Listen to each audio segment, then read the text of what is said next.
So the next presentation coming up here now is a person I kind of briefly mentioned as I wrapped up my presentation, and that's KE5MHV, Josh Johnston, Director of Emergency Management.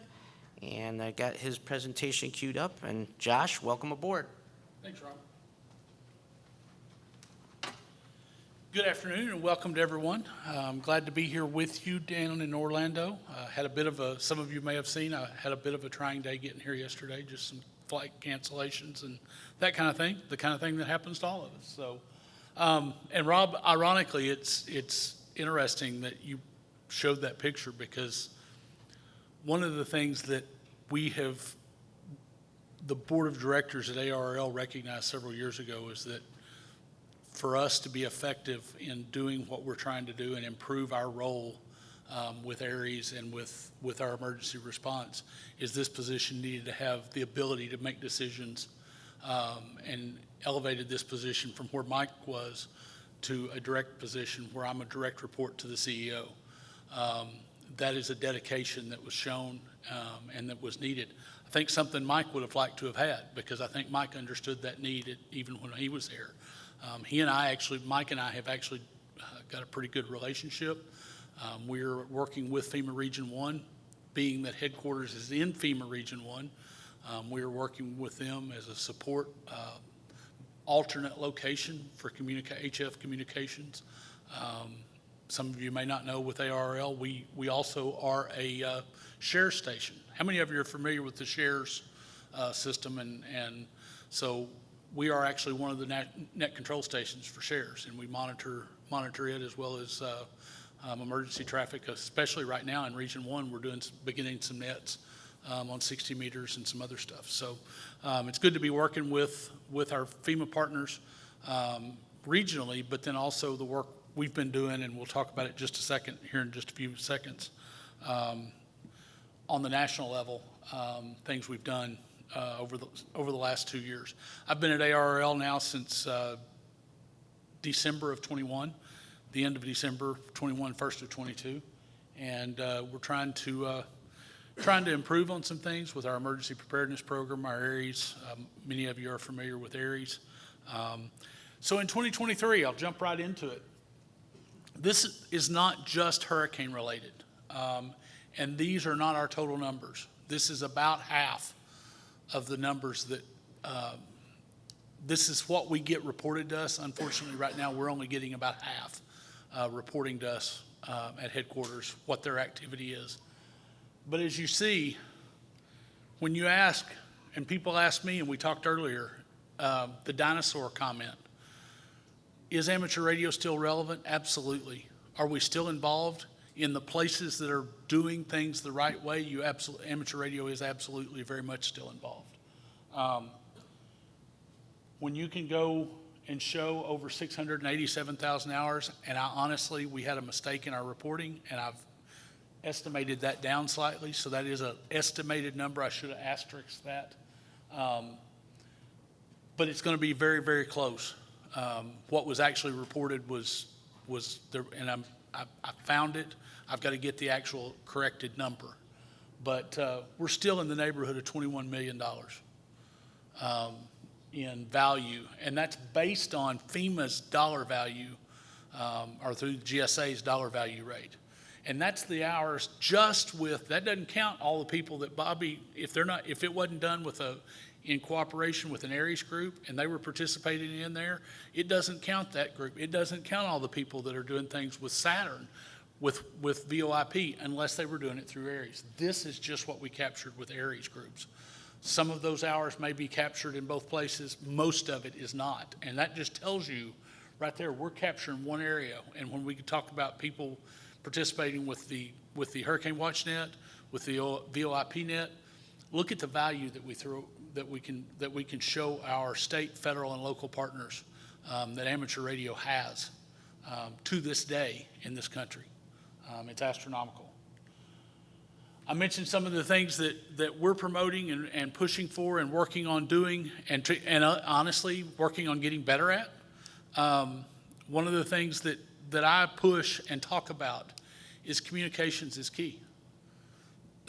Unfortunately, and if you've heard me speak before, you've probably heard me say this. Sometimes as communicators, we're not always the best communicators. The key to communications is in events like this right here. The relationships have to be built before the event. If you walk in, if I walked in and saw Julio at the Hurricane Center during an event, A, I'm not going to get in the door, and B, if I did get in the door, I'd be escorted back out on very rapidly because I wasn't invited there. I didn't have a reason to be there, But if you build those relationships ahead of time and they go, oh, hey, we've got something we need you to help us with, then you're going to probably get invited in if it's something that's beneficial to both. Same thing with the County Emergency Operations Center. If you're working with your county or local group and you're building relationships ahead of an event and you're saying, hey, what can we do to help? One of the things I think sometimes we're really bad about is we're walking in saying, here's what I'm going to do for you. How about going into it with let's say a servant's attitude and say, what do you need? They needed somebody they needed a ham radio operator that could provide a radio. Okay, I can do that. Building those relationships one at a time. One of the common things and one of the things that I iterate to everyone is regardless of what we need more information. In the reporting that I just showed in the previous slide, we would like to have more information. The common struggle with all of us is getting the information we need. Rob, you guys struggle with it even with thunderstorms in local situations. Bobby, I know you guys have had the same issues. People being there, people being on the air, people listening. But how about get on and say, hey, the wind's blowing 45 miles an hour from the west right now. They may be expecting it to be blowing from the east at that location at that point. And you tell them the wind's blowing a different direction, it may change things for Julio in a hurry. So the information sharing and the building relationships and the knowing who to talk to and when is what's got to happen, and we've got to do a better job as a community. I say this as a community, as a amateur radio community as a whole. We've got to work on building our relationships.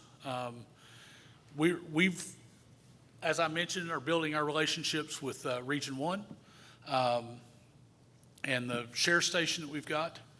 One of the biggest things that I started working on shortly after I came on board at ARRL, thanks Rob, my klutzy fingers today. Shortly after I came on board with ARRL, I started working on coming on board with SafeCom. How many of you are familiar with SafeCom and what SafeCom is around the country? So SafeCom is a group of leaders that was formed post 9/11 to develop communications plans and to develop guidance for communications. It was formed by CISA, which, how many of you are familiar with CISA? Okay, CISA is actually the ESF2, or the Emergency Communications Lead Organization for the federal government. Most people think it's FEMA. It's really not. It's actually CISA. This is a branch, is a voluntary committee, essentially, of CISA to develop guidance.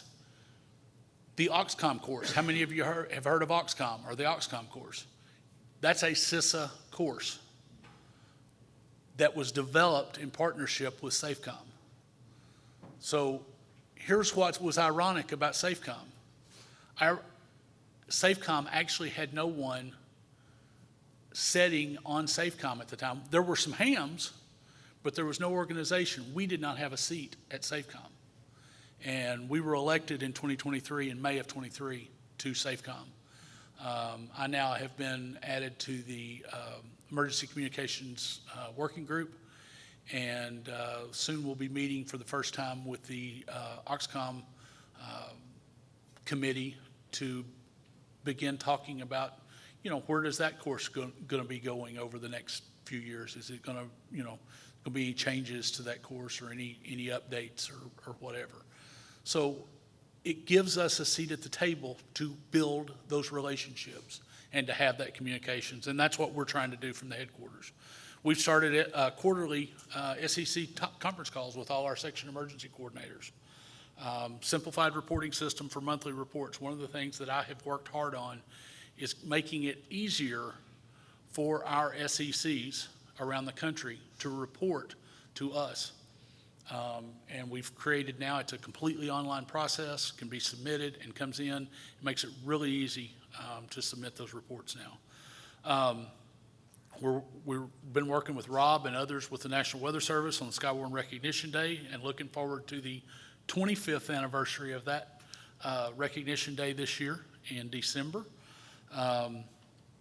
And one of the big things, how many of you are part of ARRS or get our ARRS letter? Rick, who will be presenting after me here in a minute, thank you, Rick, because he does a great job with that each month. And we really appreciate him and the work he does with that, as well as our ARRS column each month in the now, one thing I will say, because we've got some folks online as well. I think Rick would love, if you've got an article, got a submission, submit it to us. We can get it. Rick's always looking for guest articles, people to write for him around the country. So, get those to us. We'll take a look at them, may work with you or whatever, but get those to me or to Rick, or you can send them to ARRS@ARRL.org and get those to us, and we'll look at consider including those. One of the things that we've just started, if you get the ARRS letter, is we've just recently worked with NTS, and the NTS group that's trying to improve the national traffic system, and developed a monthly NTS letter. So any of you that are interested in traffic handling, that's something now that's available also. Biggest update thing that I've got to mention real quick before we get out of here is we do have some new courses updates to our courses going on. Just freshening up, but we're going to change the look of it a little bit. Some may remember from many years ago, the way things were done. Several years ago, we had a level 1, level 2, level 3 course. We're going back to a 3-level tier of courses, our basic, intermediate, and advanced. And they're going to coincide with our ARRS task book as a level 1, level 2, and level 3, the task book. Not 100%, but they're going to be much more closely aligned. Then we will also begin offering the ARRS leadership course. And as I said, we're going to work on updating that task book to align with the new course layouts as well.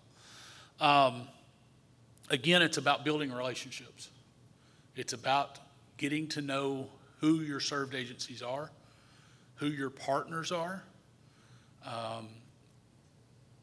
who in your community is willing to make a difference in some way, shape, form, or fashion. Is everyone going to be deployable to the point of they're going to respond to an emergency operations center? No, probably not. But can they provide assistance or provide information? As we've heard 2 different nets right here talk about it today, 3 different locations where when you listen to the Hurricane Center, what they're looking for. Can they provide that information sitting in their home without being deployed? Absolutely. Get out there, get involved, be radio active, and get on the air.